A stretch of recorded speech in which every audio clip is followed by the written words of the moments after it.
Ever get that feeling like, AI is kind of taking over everything? You ask your phone for a good pizza place, Right. and then bam, you're watching robots do parkour on YouTube. It's wild, right? This whole AI thing, it's like we're living in the future, but it's happening now. Exactly. And speaking of AI, we're diving into machine learning The today. heart of it all. Totally. We found this GitHub repo and it's packed with info. So, like, no better place to start than with the basics, right? What is machine learning? Well, it's like imagine instead of programming every single rule into a machine, you let it learn from data. So, like, instead of telling it this is a cat with code, you show it thousands of cat pics. Exactly. It's the difference between giving someone a fish and teaching them to fish, you know? Mhm. We're teaching machines to find insights in data themselves. That's a good way to put it. And the thing is, machines can analyze way more data than us, right? Like mountains of the stuff. Yeah, we're talking massive data sets. It'd take humans forever to find the patterns in that, but machines, they eat data for breakfast. Speaking of patterns, this Google DeepMind thing, AlphaGo, that was mind-blowing. It learned to play Go, like the really old game. Super complex. Yeah, and it beat a world champion. It really makes you think, about the nature of intelligence. Yeah, We always thought machines could never really strategize like that. totally. And now it's like, what can't they do? But okay, enough of the existential stuff for a sec. We use machine learning every day, right? Like voice recognition. Oh, absolutely. Every time you talk to your phone, that's machine learning doing its thing. Which reminds me, the other day I was trying to text my friend about those llama-shaped. Huh, yeah, the animal. Right, and my phone kept thinking I was saying drama. It happens. But those little errors, that's how the system learns and improves. So how do machines learn anyway? Are there, like, different learning styles for them too? There are. You've got supervised learning, unsupervised. Okay, hold up, break it down for us. Supervised learning, that sounds like it needs, well, a supervisor. Right. Think of it like teaching a kid about fruits. You show them an apple, say apple, then a banana, banana, and so on. Mm-hmm. You're giving the machine labeled data, telling it what's what. So then hopefully you show it a mango. It's like mango. Exactly. Yeah. And that type of learning, it's used in a ton of stuff, from filtering spam to, like, even medical diagnoses. Wow, okay. So supervised is all about giving the machine the answers up front. What about unsupervised learning? That's more like giving someone a puzzle but no picture on the box. They got to figure out the patterns themselves. So more like detective work for machines. Exactly. Finding hidden connections in the data, no labels or instructions. Interesting. Okay, so we've got the teacher and the detective. What's reinforcement learning then?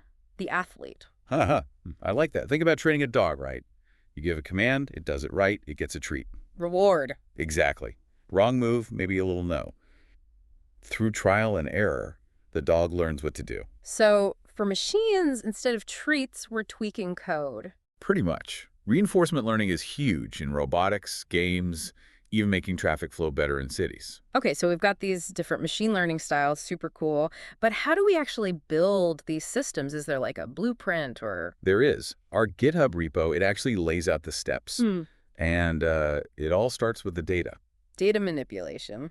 Sounds kind of sus, you know? Like, are we changing the data to get the results we want? Nah, not like that. Think of it more like prepping ingredients for a recipe. You wouldn't just throw whatever in a pot, right? Yeah. You got to chop, clean, measure. That's data manipulation, Yeah. getting it ready for the machine learning magic. So data hygiene, basically. No shortcuts. Exactly. First, you got to gather the data, then clean it up.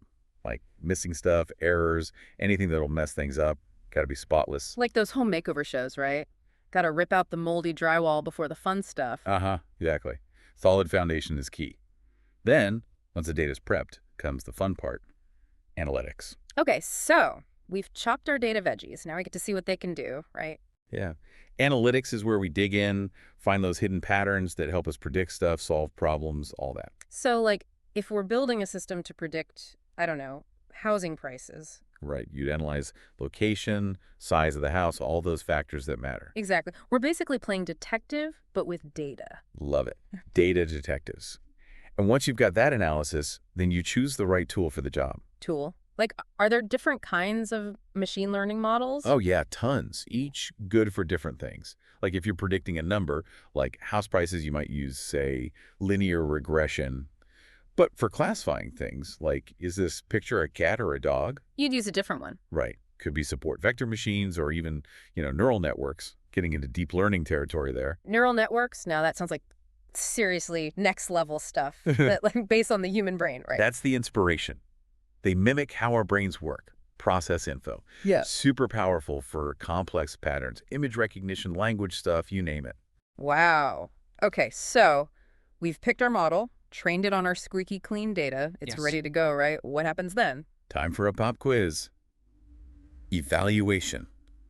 We got to see how well it does on brand new data it's never seen before. No cheating. None. We want it to actually learn, generalize, not just memorize the practice test, use all sorts of metrics to see how it's performing. And what if it like bombs the test? Start over. Not always. This is where it gets cool. Machine learning is all about iteration. You see what went wrong, fine-tune the model, and try again. It's a process, you know? Practice makes perfect, but for robots. Exactly. Always tweaking, always improving. And speaking of going further, our source mentioned some really interesting areas like natural language processing, NLP. Oh, yeah. NLP, where machines try to understand us humans, not just numbers, but like language. That's going to be tough to program. It is. It's about making machines understand, interpret, even generate human language. Think chatbots, translations, even spell check. I was playing with one of those chatbot demos, the ones linked in the repo. It was so realistic, I almost forgot I was talking to a machine. Right. It's crazy how fast NLP is advancing. The lines are getting blurry, between human and machine communication. Makes you wonder about the future of, like, everything. Work, art, even relationships, if machines can talk to us that well. No doubt. It's a huge topic. And NLP is just one piece. There's also generative AI, which is a whole other level. Generative AI, what does that even mean? Generate. So if most AI is about understanding information, generative AI is about creating stuff based on that. We're talking text, images, music, even code, all made by machines. Whoa, so from analyzing to actually creating, like, machine artists and composers. Exactly.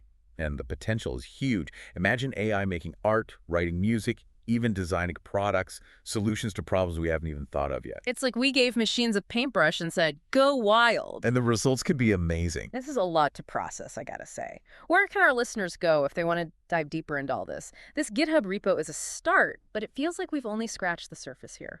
It is kind of like a starting point, Sure. a jumping off point into this whole world of AI and machine learning. There's basic stuff and then like research papers that'll really make you think hard. Yeah, it's like we've been given this map to a new continent, but we've only seen one little town. So, like, where should someone even start if they're into this stuff? Well, they've got this great list of YouTube channels, actually. Really good at explaining the hard stuff, making it fun. Oh, that reminds me. I saw this documentary about AI a while back, and it blew my mind. Like, they talked about everything from self-driving cars to, like, could AI help us with climate change? There's no shortage of stuff to think about, that's for sure. That's what gets me excited, though. It's not just the tech, but the questions it brings up. Like, are we building the future right now? Kind of scary, but mostly super cool. Totally. And that's the best part of learning, I think. Opens up new possibilities, makes you question what you thought you knew. Right. So for anyone listening who's like, okay, I'm kind of intrigued by this whole AI thing, dive into these resources, see what grabs you. You don't got to be a coder to appreciate it, right? Not at all. Whether you're into robots or healthcare or just like, how's this stuff going to change the world? There's something for everyone. It's a wild time to be alive, that's for sure. And knowing about this stuff, that's key to navigating it all. Absolutely. And, hey, maybe someday you'll be the one building the next big AI thing, right? Changing the world. Wouldn't that be something? So to everyone listening, keep those brains engaged, keep learning, and we'll catch you next time on The Deep Dive. All right. We're diving into data science and machine learning today. Everyone's itching to understand this thinking machine thing, and I think we're going to uncover some seriously cool stuff. It's like peeking behind the curtain at a magic show, Mm-hmm. except the magic is real. It's all about data. I am here for that. Now, when we say machines that think, we're in artificial intelligence territory, yeah. But are we talking robots taking over the world AI, or is it more grounded? Great question, yeah. People hear AI and boom, it's sci-fi scenarios. But AI is actually a huge field. It's got levels. Okay. Like narrow AI, that's like a specialist. Think facial recognition on your phone, one job, really good at it. Mm. But general AI, that's the dream. A machine that learns and uses knowledge like a human, anywhere, any topic. Not quite there yet, thankfully. No robot uprising this week, then. Phew. Ah, So our deep dive today, it's data science and machine learning, right? Those terms are everywhere these days. How do they fit into this AI world we're talking about? okay, so picture AI as this amazing city of the future. Data science and machine learning. They're the streets, the power lines, making it all work. Data science is about getting knowledge from the mountains of data created every second. Right. And machine learning, that gives computers the power to learn from that data without being programmed for every little thing. So instead of being told what to do, they're figuring it out on their own. That's wild, but what can machine learning actually do? Give me the wow factor. Oh, the wow factor is huge. Imagine robots not just doing tasks, but learning intricate movements, like helping with surgery or even dancing gracefully. That's machine learning. Or ever used voice search to find a recipe. All the time. That's machine learning, understanding your words and responding. And get this, ML has even mastered Go, the super complex game. You're kidding. Eat world champions, too. Okay, that's officially mind-blowing. But how? It's like magic. The magic is in the algorithms. Yeah. But it's not as mysterious as it sounds. 3 main types of machine learning. First up, supervised learning. Think of it like teaching a dog a trick. Okay, I like that. You give labeled data, the command sit, paired with the dog actually sitting, and you reward the right behavior.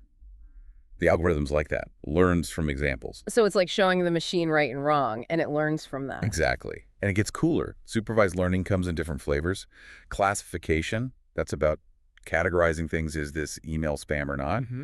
Then there's regression, which is predicting a value like how much a house might sell for. Okay, seeing the layers here. So supervised learning is all about labeled data, but what about unsupervised learning? That sounds way more free-form. Totally.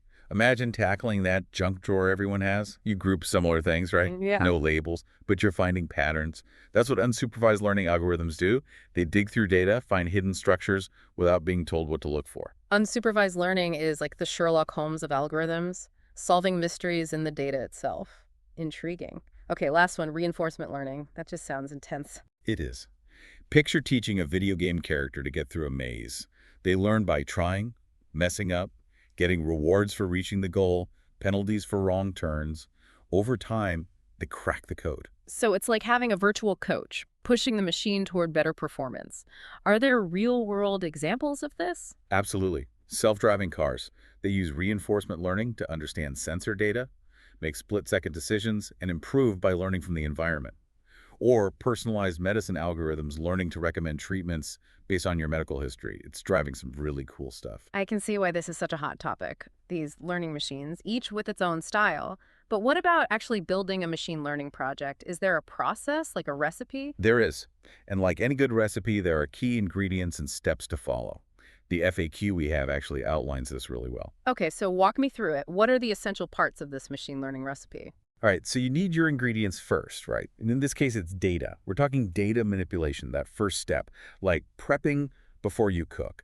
You gather data from everywhere, clean it up, no errors, make sure it's organized so the algorithm can actually use it. So giving our data a good scrub and a nice little haircut before we introduce it to the algorithm. Why is this step so important? It's the foundation. A recipe with bad ingredients won't work. A machine learning model is only as good as the data it learns from. Messy, incomplete, or biased data, the algorithm picks up on that, and the results are messed up too. Data manipulation setting the stage. Got it. What's next on this recipe card? Data's clean, now we unlock its secrets. This is analytics. We're exploring, finding patterns, trends, those correlations you wouldn't see otherwise. Putting on our detective hats, what kind of clues are we looking for here? Give me an example. Let's say you want to predict customer churn for a service. Analyze past customer data. You might see that more support tickets mean they're more likely to cancel. Boom, valuable insight. So analytics is all about those aha moments, finding the hidden connections for better decisions and predictions. Exactly, the missing puzzle piece. And once we have those insights, we put our model to the test. Time for the taste test. Evaluation and visualization, right? Yeah. How do we know if our machine learning dish is a hit or a miss? Love that. We need to know if it's working. Accurate predictions. Does it work on new data? We use different metrics to figure that out. Depends on the problem we're solving. Measuring success. Got it. But visualization, is that just making the results look pretty? It's more than that. It's about understanding the data and how the model behaves. Graphs, charts, they help us see trends, outliers, things that numbers alone don't show. They tell the story the data is telling. Makes sense. But let's say our model isn't doing so hot. Do we trash it and start over? Not always. Even great chefs tweak their recipes. We refine our models for the best results. This stage, refinement, is where we fine-tune, try different algorithms, maybe even go back to prepping the data. So it's trial and error, experimenting, analyzing, until we hit that sweet spot with our model. Exactly. It's about finding the right balance, making sure the model learns well, but doesn't get stuck on the little details and miss the big picture. Which is? Overfitting, like studying for a test by memorizing answers instead of learning the concepts. You might ace the practice test, but the real deal, not so much. Been there, done that. Cramming doesn't get you very far. And that's overfitting. The model is too focused on the training data. It doesn't generalize to new data, memorize the answers, hasn't learned the why. So refinement is finding that balance, making sure our model learns quickly, but not so quickly it misses the point. Exactly. That's machine learning. Speaking of learning, the FAQ mentioned some futuristic stuff, natural language processing and generative AI. Now, those sound straight out of a movie. They do sound pretty futuristic. Okay, so natural language processing, NLP for short, it's teaching machines to, actually get human language. And we use language constantly, but it's complicated. NLP is about getting computers and our messy way of talking on the same page. So machines that can read, write, understand us, what would that look like in real life? Oh, NLP is everywhere. Those chatbots on websites answering questions, that's NLP. Your virtual assistant, Siri, Alexa, understanding what you want, NLP again. But it's even bigger than that. Translation tools, breaking down language barriers, that's huge. And for businesses, they can figure out how customers really feel about their stuff using NLP. Sentiment analysis, it's called. It's like giving machines the ability to actually talk with us. Amazing. But generative AI, that sounds even wilder. What's the deal with that one? Right, generative AI, this is like the future of creativity. We've talked about machines learning from data, but generative AI takes it further. It doesn't just learn, it creates new content based on what it knows. Text, images, music, even computer code. Hold on, machines being creative, not just understanding creativity. That's a whole other level. Right. Imagine AI composing music like Bach, or creating a super realistic image from a description you type. It's already changing art, design, even science. New medicines, cool materials, even writing marketing stuff. Crazy. Mind blown. Data science, machine learning, it's like opening up a million possibilities. But I bet some people listening are feeling a little overwhelmed right now. Any advice for where to start? For sure. First thing, stay curious. This field is all about exploring.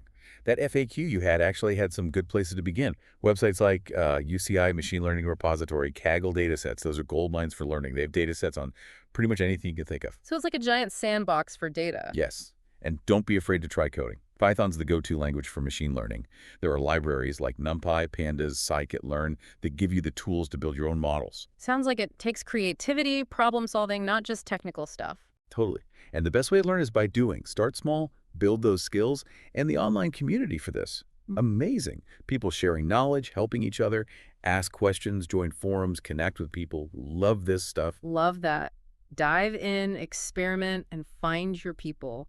This has been amazing. Thank you so much for taking us on this deep dive into data science and machine learning. Anytime. And remember, this field is changing every single day. Yeah. It's on all of us to shape it in a good way. Keep asking questions, keep learning. Couldn't agree more.